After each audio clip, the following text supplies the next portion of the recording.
మిత్రులందరికీ మీ అనేకానేక ఛానల్ సమర్పిస్తున్న కథా ప్రపంచానికి స్వాగతం, సుస్వాగతం. ఫ్రెండ్స్, ఈనాటి మన కథా ప్రపంచంలో వీరుడు మహావీరుడు అనే మంచి తెలుగు కథ ఒకటి చెప్పుకుందాం.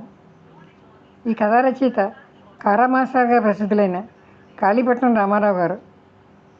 తెలుగు సాహితీలోకంలో అత్యంత ప్రముఖ కథా రచయిత, విమర్శకుడు, నిరంతర తెలుగు కథా సేవకుడు కారామాస్టర్. కాళీపట్నం రామారావు గారు శ్రీకాకుళం జిల్లా మురపాక గ్రామంలో 1924లో జన్మించారు. వృత్తిరీత్యా వీరు ఉపాధ్యాయులు. వీరి కథ యజ్ఞం తెలుగు కథా సాహిత్యంలో ఒక క్లాసిక్గా నిలిచింది. తీర్పు, భయం, జీవధార, నోరు, సంకల్పం వంటి ఎన్నో మంచి కథలు రచించారు. తెలుగు కథ కనుమరుగైపోకూడదన్న ఆశయంతో 1997లో కథానిలయం స్థాపించారు. ప్రపంచవ్యాప్తంగా ప్రచురితమైన వేలాదిగా తెలుగు కథలు ఒకే చోట భద్రపరిచిన ఘనత ఈ కథానిలయానిది. కారామాస్టర్ గారి యజ్ఞం కథా సంపుటికి కేంద్ర సాహిత్య అకాడమీ అవార్డు పొందారు. వివిధ విశ్వవిద్యాలయాల నుంచి గౌరవ డాక్టరేట్లు పొందారు. కాళీపట్నం రామారావు గారు 2021 జూన్లో కీర్తిశేషులయ్యారు. ఫ్రెండ్స్, ఇప్పుడు చెప్పుకుందామా కారామాస్టర్ గారి తెలుగు కథ వీరుడు మహావీరుడు. శ్రీరామనవమి సంబరాల్లో గంజిపేట రౌడీకి అలీపురం వస్తాద్కి టగ్ ఆఫ్ వార్ పడింది. ఇద్దరు హోరాహోరీ కొట్టేసుకుంటున్నారు. గంజిపేట రౌడీ చూస్తే ఇంతుంటాడు. అంగుళం దలసరి కళ్ళద్దాలటి చూస్తే కానీ కంటికి కనిపించడు. మనిషి అయితే నల్లికి నరంలా సాగుతున్నాడు. అల్లిపురం వస్తాది చెట్టంత మనిషి. తలుచుకుంటే ఇలాంటి రౌడీలు ఇద్దరు ముగ్గురు కాదు, 60 మంది వచ్చినా కరకర ఇరిచేసి సున్నంలోకి ఎముక లేకుండా చేసేస్తాడు. అయితే ఎందుకు పస్తాయిస్తున్నాడు? చుట్టూతా జనం ఉన్నారు. మళ్ళా జనం ఎవరైనా వయసులో ఉన్న గుంటలు నడిపిస్తుంటే వీళ్ళు ఆ మందిలో చేరిపోయి మొన్నటి ఉదయం అదంతా తమ ప్రతాపమే అని చెప్పుకునే యువక బృందము. రోజల్లా పులేశాలనక తోకలు మోసి అలసిపోయిన పుల్లు మందు కొట్లకేసి పోతే టీ చుక్కలు కూడా ఠికానా లేక ఈశ్వరమని ఇళ్ళకపోతున్న మాజీ ఫుల్లు, ఇంటికాడ ఆడంగులు ఈదిలో తొంగమంటే నిద్ర పట్టక సంబరాల సరదాలైనా చూద్దామని బజారున పడ్డ బోసు ఫుల్లు, కంబైన్డ్ స్టడీకి బయలుదేరి నేషనల్ ఇళ్లలో పుస్తకాలు ఇసిరేసి ఈదిన పడ్డ కుర్రకారు, బెరాలేక బెల్లులు మోగిస్తూ కూకునే రిక్షా వాళ్ళు, డొక్కు దుకాణాల్లో కప్పులు కొరుకునే కుర్రగుంటలు, వీళ్ళేనండి అక్కడున్న జనం. వాళ్ళ మధ్య నేనే కాసింత నదురైన మనిషిని. నేనేటి సంబరం చూద్దామని బయలుదేరలేదు. మిన్నర్వాలో జేమ్స్ బాండ్ గారి పిక్చర్ వచ్చిందంటే 2 మైళ్ళు కాళ్ళు ఇడ్చుకుంటూ 2వ ఆట సినిమాకని వెళ్ళాను. వెళ్తే బుకింగ్ బంద్. రానే వచ్చానని అలా మెయిన్ రోడ్డున పడి 2-3 పందిళ్ళు చూసుకుని నిద్ర దండగైందని తిట్టుకుంటూ ఇంటికి వెళ్ళిపోతున్నాను. ఇంతలో ఈ స్టంట్ సీన్ తగిలింది. ఏటరా ఏటి సంగతి అంటే ఎవరూ చెప్పడు. 10 మందిని అడిగితే ఒక్కడు కావాలా అన్నాడు. ఏదో ఆడపిల్లలు తగులాగా ఉందండి అని. ఓహో అనుకుని చుట్టూ చూస్తే ఏ ఆడపిల్ల కనపడలేదు. ఇంకోడు అన్నాడు. ఇంకోడు తన్నుకుంటుంటే ఆడొచ్చినాడండి. ఇడిపించినట్టే ఇడిపించి ఈ నాపట్టేసి ఆ ఇంకోటి చేత తన్నించేశాడు. అందుకని ఆ కసి కొద్దీ సాలని తెలిసి వీడు ఆడితో దెబ్బలాడుతున్నాడు అంటూ కాసింత క్లూ ఇచ్చాడు. ఈడు అంటే గంజిపేట వీరుడు, ఆడంటే వస్తాదు. మొదట తగువ తెచ్చినాడు ఎప్పుడో జారుకున్నట్ట. చెప్పొద్దు, నాకు చెడ్డ కోపం వచ్చింది. తంతున్నవాడి మీద కాదు, తాపులు తింటున్నవాడి మీద కాదు, చూస్తున్న జనం మీద. అవునండి, మీరు నేను తండుకుంటుంటే మన తగువేదో మనం సెటిల్ చేసుకోవాలా. ఇంకోటి వచ్చి ఇంటర్ఫీర్ అవ్వడం, అలాంటప్పుడు చుట్టూ ఉన్న జనం చూస్తూ ఊరుకోవడమా? ఆడు వస్తాదైతే ఆడు ఒక్కడు, జనం 100 మంది ఉన్నారు. తలో చెయ్యి వేసేస్తే ఏమవుతాడు? వస్తాది కాదు, వాడిని పుట్టించిన జేజమ్మైనా భూమిలోకి దిగబడిపోతాడు. అదేం కాదుట, కోడిపుంజులో గొర్రెపట్టేళ్ళు కుమ్ముకుంటుంటే చూస్తారు, అలా చూస్తున్నారు జనం చేరి. పోనీ ఈక్వల్ ఫైట్ అంటే అది కాదు. సముజీ దెబ్బలాడుతున్నారంటే ఏదో పేద ప్రజ, టికెట్ లేని ఎంటర్టైన్మెంటు, ఎఫ్ఎస్గా చూస్తే చూశారని సరిపెట్టుకుందును. ఆడు చూస్తే జమాజెట్టి, అల్లిపురం వస్తాదు, 6 అడుగుల పైన కానీ కింద ఉన్నాడు. ఆడు ఒక్కొక్క గిల్లంతా ఇస్తే 3 పిలిమొగలు వేస్తున్నాడు. ఈ గంజిపేటకుంటాడు. పడి ఊరుకోడే. కొడతావురా, చిన్నని చేసి నన్ను కొడతావా, వినిపించడానికి వచ్చి కొడతావా, నేను ఎత్తులు కళ్ళ చూస్తాను అంటూ మళ్ళా పైకి ఎగురుతున్నాడు. మళ్ళీ ఆడొక తాపుతంతే ఎగిరి అల్లంత దూరంలో పడుతున్నాడు. చెప్పకేమి, వీడి పౌరుషం తలుచుకుంటుంటే నాకు ఇప్పటికీ ఒళ్ళు జలదరిస్తుంది. గొప్ప పౌరుషంలే. అయితే మంచిగా ఫైటింగ్ స్పిరిట్ ఒక్కప్పుడు అలా వచ్చేస్తుంది. ఎలాంటప్పుడు న్యాయాన్ని పక్కన ఉండాలా, అవతలాడు ఫౌల్ గేమ్ ఆడాలా, అదేమంటే దౌర్జన్యానికి దిగాల. చూస్తున్న వాళ్ళు సేవ కుట్టినట్టు కూడా మాట్లాడకుండా ఊరుకోవాలా. జనం అవతలాడి బలానికి జడిసి అన్యాయానికి నోరెత్తకుండా ఉన్నారని నువ్వు గ్రహించాల. ఆ జనం పిరికిదనం చూసి ఆడి జూలం మరీ పెరిగిపోతుండాల. అదిగో అలాంటప్పుడు వచ్చేస్తుంది ఎక్కడలేని ఫైటింగ్ స్పిరిట్. అప్పుడు పిల్లిలోటోడైనా పిల్లపిల్లైపోతాడు.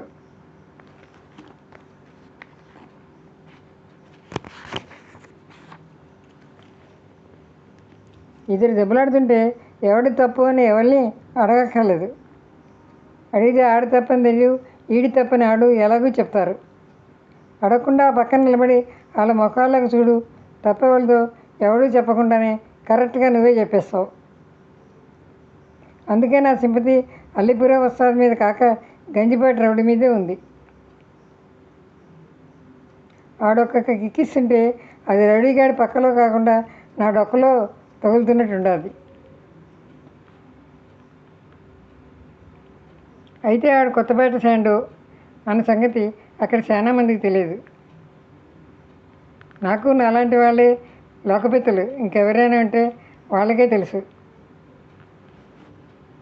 నరనారాయణలు పోరాడే రణరంగంలో నారదుల వారిచే పిలువబడి భూమికి అవతరించిన పరమశివుడిలాగా అకస్మాత్తుగా పోజు పెడుతూ వచ్చేసాడు శాండో. వచ్చి ఏటిది అన్నాడు. దెబ్బలాడుతున్న వాళ్ళు ఎవరెవరో ఇలాగ చూస్తూ. ఆయన చూస్తున్న జనం ఈడెవడన్నట్టు, ఈయన తెచ్చిన నారదుడు ఎక్కడున్నాడు అన్నట్టు దిక్కులు చూస్తున్నారు. కథ ముదిరిద్ది కానీ నేను చూస్తున్నాను. అప్పటికప్పుడే 100 సార్లు మన్ను తిని 101సారి లెగడమే ఒక ఫీటుగా లేస్తున్నాడు గంజిపేట వీరుడు. నేను ఇవాళ నీ చేతిలో సచ్చైనా పోతాను కానీ నీ రక్తం కళ్ళజోడక మానను రోయ్ అంటూ తూలి నిలబడుతూ కొత్తగా దిగిన శాండో కళ్ళకు అడ్డమైతే ఈడెవడు అన్నట్టు మసకళ్ళు అప్పగించి చూశాడు. రారా బడకావు, నీకు ఎవడొస్తాడో నేను చూస్తాను అన్నాడు వస్తాదు.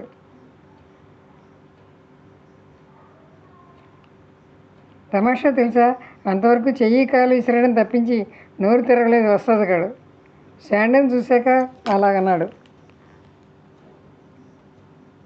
ఇది గమనించడం వల్ల ఆ మాట మీద కొత్త శాండో తల తిప్పిన పద్ధతి చూసో జనం అందరికీ గుండెల్లో రాయి పడిపోయింది. అందరి సంగతి ఎందుకు, నా మటుకు నాకే ఇక్కడి నుంచి జారుకోవడం మంచిదనిపించింది. అయితే గంజిపేట రౌడీ తగ్గడే. ఆడు అలిసెలిసి ఉన్నాడేమో, మాటకి జాపోసిపోతున్నాడు.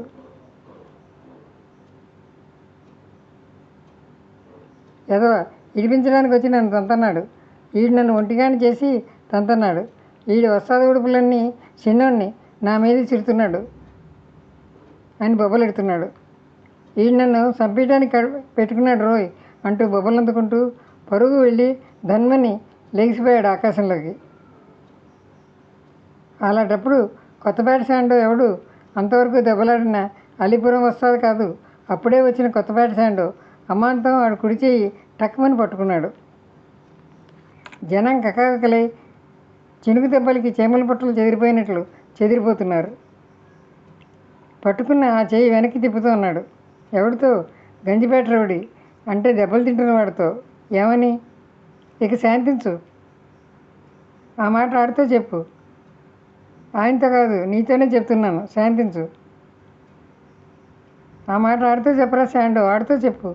నువ్వు కొత్తపేట శాండో అని నాకు తెలుసు. నీ వెనక బోల్డు బలగం ఉందని నాకు తెలుసు. తాపులు తింటుంది నేను, తంతునిది ఆడు. ఆడు నన్నే కాదు నిన్ను కూడా సవాల్ చేస్తున్నాడు రా. నీ కలేజా ఉంటే ఆడితో దెబ్బలాడు, నాతో కాదు. ఆడితో, లేదా తప్పుకో అని అరుస్తున్నాడు. క్షణకాలం పిన్ డ్రాప్ సైలెన్స్. ఆ తర్వాత, సరే నీ మాట కానీ అంటూ మెల్లి చెప్పిన చేతిని చేసి పట్టుకుని చేతితో పాటు శవల్లాంటి ఆ మనిషిని ఒక ఉదుటిన వెనక్కి లాగి ఒక విసిరాడు శాండో.